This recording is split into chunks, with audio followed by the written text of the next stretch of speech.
जय city वैदिक शेतकरी मित्र हो, प्रश्न तुमचे उत्तर आमचे या सदरामध्ये स्वागत आहे आपलं। रामदास पालवे यांनी प्रश्न विचारलाय, डाळिंब पिकाला विडमॅट वापरावे का? विडमॅट जे आहे त्याचा वापरण्याचा उद्देश आहे की तणांपासून बचाव करणे। कुठल्याही गोष्टीच्या दोन बाजू असतात। समजा तुम्ही विडमॅट केलं तर काय होईल आणि नाही केलं तर काय होईल, बरोबर आहे? तर ह्याच्यामध्ये आपल्या त्या दोन बाजूंचा विचार करणं गरजेचं आहे। डाळिंब पिकाला कोरडं हवामान आणि निचरा होणारी जमीन आवडते। आपण जर काळ्या जमिनीमध्ये विडमॅट जर वापरलं तर आपल्याला तणांपासून बचाव होईल, परंतु जमिनीमध्ये ह्युमिडिटीचं प्रमाण वाढेल आणि त्याच्यामुळे बुरशीयुक्त रोगांचा, मर रोगाचा प्रादुर्भाव झपाट्याने होईल। दुसरी गोष्ट, नायट्रोजन लेवल हाय होईल आणि झाडामध्ये ताण बसणार नाही, सेटिंगवर परिणाम होईल आणि बुरशीजन्य रोगांचा अटॅक होईल, सकिंग पेस्टचा अटॅक। मग विडमॅट जर तुम्हाला वापरायचं असेल त्याच्यासाठी तुम्हाला काळजी घ्यावी लागेल पाणी व्यवस्थापनाची, आणि दुसरी गोष्ट आपल्याला काळजी घ्यावी लागेल की त्याच्यामध्ये सेंद्रिय कर्बाचं प्रमाण नेहमी संतुलित कसं राहील। पाणी व्यवस्थापनामध्ये आपल्याला खूप कमी प्रमाणामध्ये पाण्याचा वापर त्या ठिकाणी करावा लागेल, म्हणजे आपल्याला महिन्यातून दीड महिन्यातून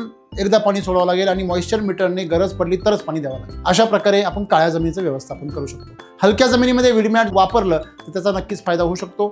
विडमॅटचा आणखीन एक फायदा आपल्याला असा होऊ शकतो की जे सकर्स खालून निघतात त्याला वॉटर शूट असं आपण म्हणतो, त्या वॉटर शूटवरही बऱ्यापैकी तुम्ही कंट्रोल करू शकता। तुम्ही जर जमिनीमध्ये सेंद्रिय कर्ब वाढवला तर तुम्हाला कुठल्याही तणांचा आणि वॉटर शूटचा देखील त्रास होणार नाही। खरं तर आपण जर पाहिलं तर भारतीय उपखंडामध्ये आपण विडमॅट वापरूच नाही, कारण आपलं जे हवामान आहे हे दमट असतं आणि आपल्याकडे त्या कंडिशनमध्ये जे मिळणारे फायदे हे कमी आहे आणि तोटे जास्त आहेत। आपण जर फायदे घ्यायचे असेल तर खूप काळजी घ्यावी लागेल।